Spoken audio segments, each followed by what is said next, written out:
అదే RTV app వార్తల్ని క్షణాల్లో చదివే అవకాశం ఉంటుంది. ఒక న్యూస్ పేపర్, ఒక టెలివిజన్ ఛానల్ మీ చేతుల్లో ఎప్పుడూ ఉంటాయి. ఈరోజు ఇది మంచి ప్రభుత్వం,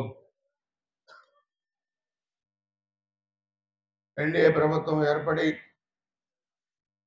100 రోజులైన సందర్భంగా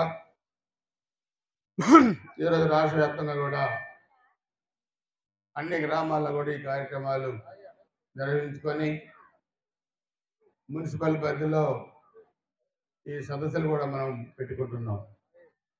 దీని ప్రధాన ఉద్దేశం ఎన్నికలకు ముందు ఇచ్చిన హామీలు నెరవేర్చే దాంట్లో ఈ 100 రోజుల్లో మనం ఏం చేసామనేది కూడా ప్రజలకి తెలియజెప్పడమే దీంట్లో ప్రధాన ఉద్దేశం.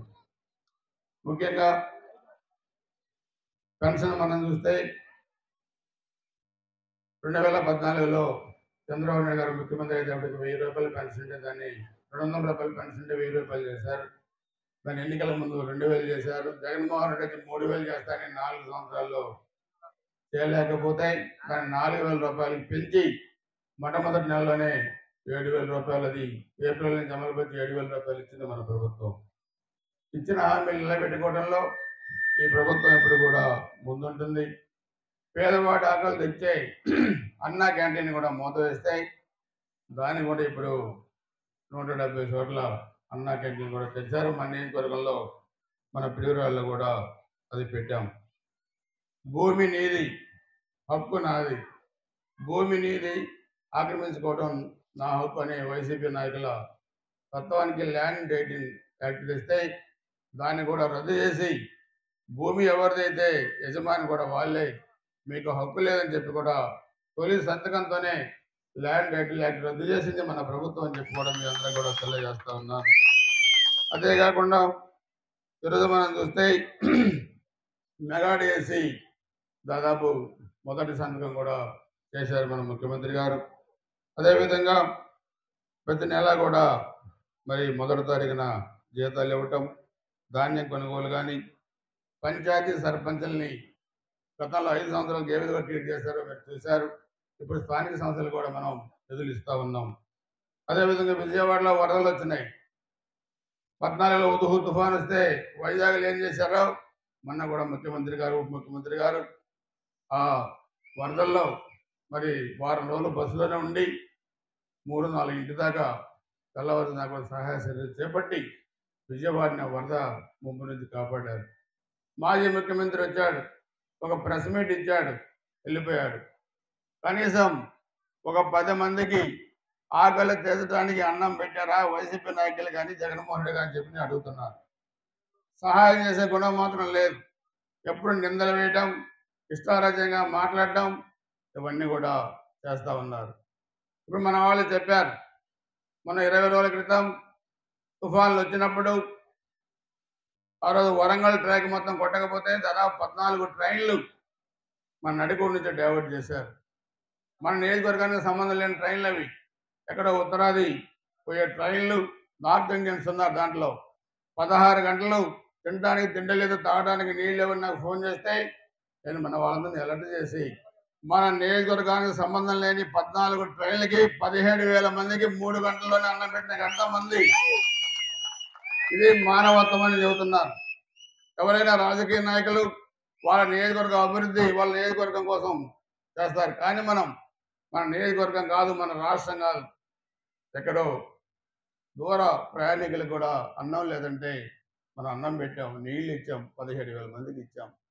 దాంట్లో ఒక వ్యక్తి నాతో మాట్లాడాడు, సార్ నాకు 500 కోట్ల రూపాయలు ఆస్తుంది, డబ్బులున్నాయి, కానీ కొనుక్కుందామంటే నీళ్ళు లేవు, తిండి లేదని చెప్తే నాకు చాలా బాధేసింది. ఇది మానవత్వం. మన ప్రభుత్వం ప్రజల పట్ల ఉన్న సానుకూలమైన స్పందనని కూడా మీకు తెలియజేస్తున్నాను. ఈ వచ్చే 5 సంవత్సరాలు కూడా మనం చాలా కార్యక్రమాలు చేయాల్సిన అవసరం ఉంది. గత 5 సంవత్సరాలు నిర్లక్ష్యం వహించిన అనేక కార్యక్రమాలు, ముఖ్యంగా రైతాంగాన్ని చూస్తే కాలువ రిపేర్లు 5 సంవత్సరాల్లో రిపేర్లు చేయాలి, బిల్లులు చేసుకున్నారు. ఈరోజు కాలువలకి నీళ్లు రావట్లేదు. రైతుల పరిస్థితి నా దృష్టికి తీసుకొచ్చారు. నేను ప్రభుత్వంతో మాట్లాడుతున్నాను. ఒకవేళ ప్రభుత్వంలో గ్రాంట్లు లేట్ అయినా మొదటి వారంలో అన్ని మేజర్లకి కమిటీలు వేసి స్వచ్ఛందంగా అన్ని కాలువలు రిపేర్లు చేపిస్తామని చెప్పి కూడా నియోజకవర్గంలో మీ అందరూ కూడా తెలియజేస్తారు. కానీ పొలాలే రోడ్లు ఒక్క రోడ్డు కూడా వేయలేదు. రైతాంగానికి సంబంధించిన ఒక పని కూడా చేయలేదు. అందుకని ఇవన్నీ కూడా లింక్ రోడ్స్ కూడా ఇప్పుడు నిధులు కూడా తీసుకొస్తున్నాం. గ్రామాల్లో నిధులు ఇప్పుడు 5 కోట్ల రూపాయలు ఇప్పుడు నిధులు ఇచ్చాం సిమెంట్ రోడ్లకి, ఇంకా తీసుకొస్తాం.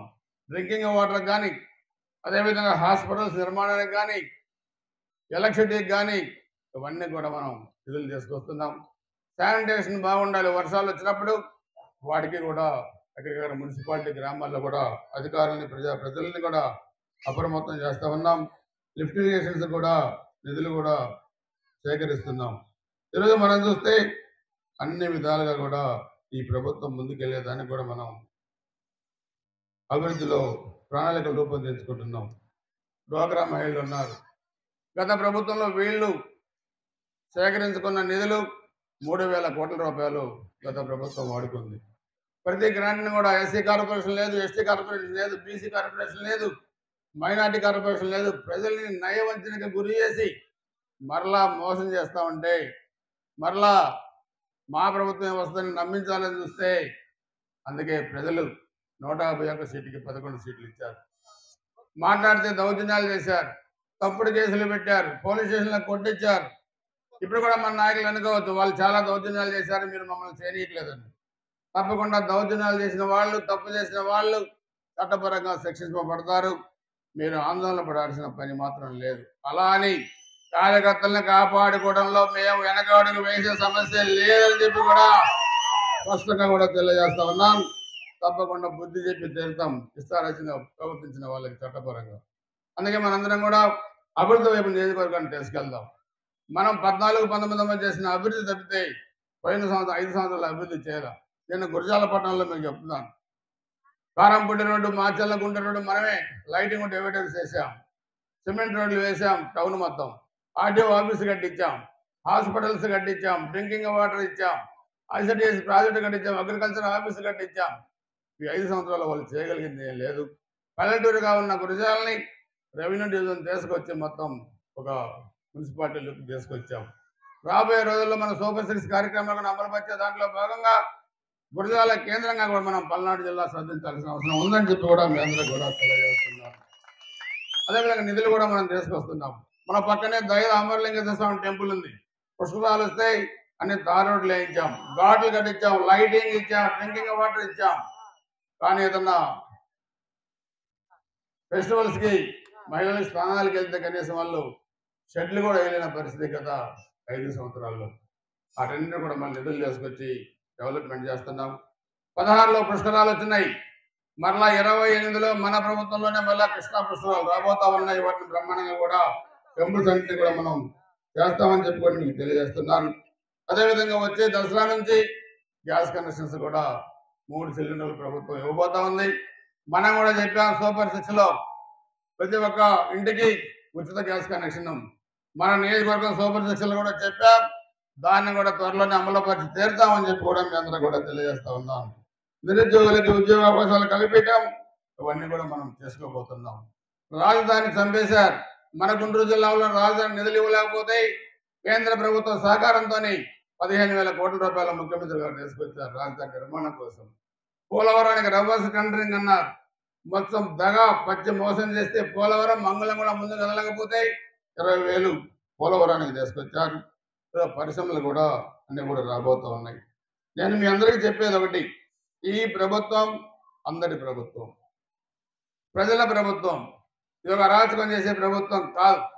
అందుకే త్వరలో ప్రతి గ్రామాన్ని ఒక యూనిట్గా తీసుకొని, మున్సిపాలిటీని ఒక యూనిట్గా తీసుకొని అభివృద్ధి చేసే దాంట్లోనే ఒక ప్రణాళికలు కూడా రూపొందిస్తున్నాం.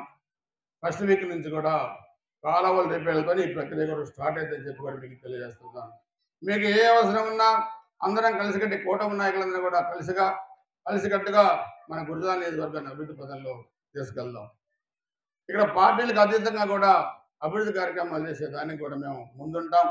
తప్పకుండా 14-19 మధ్య చేసిన అభివృద్ధిని మరలా ఇంకా ముందుకు తీసుకెళ్లే విధంగా మరలా ఈ ప్రభుత్వంలో కూడా కూటమి ప్రభుత్వం నిధులు తీసుకుంటాం. మరిన్ని వీడియోస్ కోసం ఛానల్ ని సబ్స్క్రైబ్ చేయండి. లేటెస్ట్ అప్డేట్స్ కోసం వాట్సాప్ ఛానల్ ని ఫాలో చేయండి. అండ్ లింక్ డిస్క్రిప్షన్ లో ఉంది.